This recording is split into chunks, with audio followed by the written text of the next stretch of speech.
नवसारी जिले में आज दिनांक 19 जून को विश्व सिकल सेल दिवस के अवसर पर घेज प्राथमिक स्वास्थ्य केंद्र में सिकल सेल एनीमिया नियंत्रण कार्यक्रम का आयोजन किया गया। रक्त की कमी को ध्यान में रखते हुए जिला पंचायत स्वास्थ्य शाखा नवसारी द्वारा एक विशेष रक्तदान शिविर का भी आयोजन किया गया। डॉक्टर भावेश पटेल છે, જિલ્લા રોગચાળા નિયંત્રણ અધિકારી તરીકે કાર્યરત છું અને જિલ્લાના નોડલ સિકલ સેલ ઓફિસર તરીકે નવસારી જિલ્લામાં ફરજ બજાવીએ છીએ।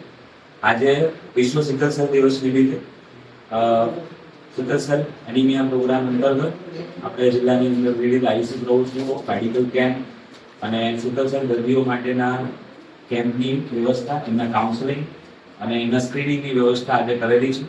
નવસારી જિલ્લાની વાત કરીએ તો નવસારી જિલ્લા આપણું આદિજાતિ વિસ્તાર ધરાવે છે, 50%થી વધારે આદિજાતિ વસ્તી ધરાવે છે। તો એની અંદર મુખ્યત્વે આપણે 98% જેટલા સિકલ સેલ જે ટ્રાઇબલ વિસ્તાર છે એની આપણે સ્ક્રીનિંગ પૂર્ણ કરી ચૂક્યા છે અને જેમાં આપણને 1700થી વધુ જેટલા આપણા સિકલ સેલ ડિઝીઝ દર્દીઓ છે અને 45થી 1000થી વધારે આપણા સિકલ સેલ ટ્રેડ દર્દીઓ છે। એ તમામ દર્દીઓને આપણે આપણા સરકારી આરોગ્ય કેન્દ્ર, સામૂહિક આરોગ્ય કેન્દ્ર, district hospital, sub district hospital પર આપણે પૂરતી સુવિધાઓ અને સારવાર આપી રહ્યા છે। જેને પણ જરૂરી હોય તેને વધારે રેફરલ સેવાઓ પણ એમને આપણી ડિસ્ટ્રિક્ટ હોસ્પિટલ અને સબ ડિસ્ટ્રિક્ટ હોસ્પિટલમાં કન્સલ્ટન્ટ લેવલની સારવાર આપી રહ્યા છે। તેમજ વધુમાં નવસારી જિલ્લાની અંદર સિકલ સેલ કોમ્પ્રેહેન્સિવ ક્લિનિક ચાલે છે ડોમલા ખાતે, કે જે આપણે સુપર સ્પેશિયાલિટીની સારવાર પણ જે હેમેટોલોજીસ્ટ છે ડૉક્ટર નીરવ બુચ સાહેબ છે એમની સારવાર પણ આપણે મહિનામાં 2 વાર એ રીતે આપણે ફ્રીમાં મેળવીએ છીએ। તેમજ આજરોજની વાત કરીએ તો આપણે ઘેજ પ્રાથમિક આરોગ્ય કેન્દ્ર ખાતે જેસીઆઈના સંયુક્ત ઉપક્રમે સિકલ સેલ દર્દીઓ માટે એક કેમ્પ રાખેલો છે। એના તમામ ફેમિલી મેમ્બરનું સ્ક્રીનિંગ અને તે તમામ દર્દીઓના કાઉન્સેલિંગની સેવાઓ આજે ખાસ રાખેલી છે।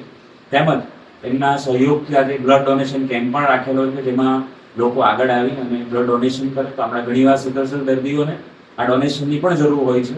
તો એ જ્યારે સમય ક્રાઇસિસમાં પેશન્ટ જાય ત્યારે એને ખાસ ઉપયોગી નીવડે છે।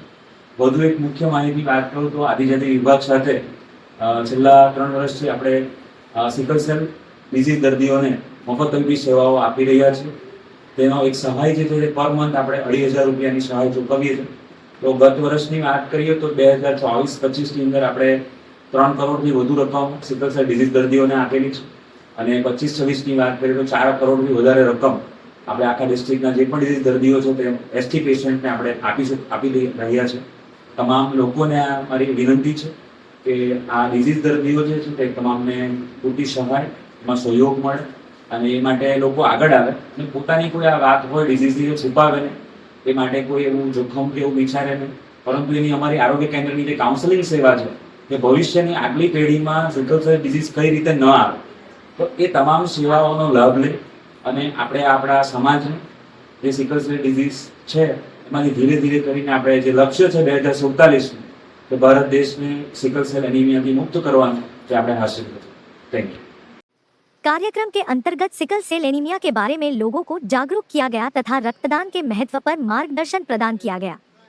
बड़ी संख्या में लोगों ने रक्तदान कर मानव सेवा में अपना योगदान दिया। रिपोर्टर नेहल पटेल।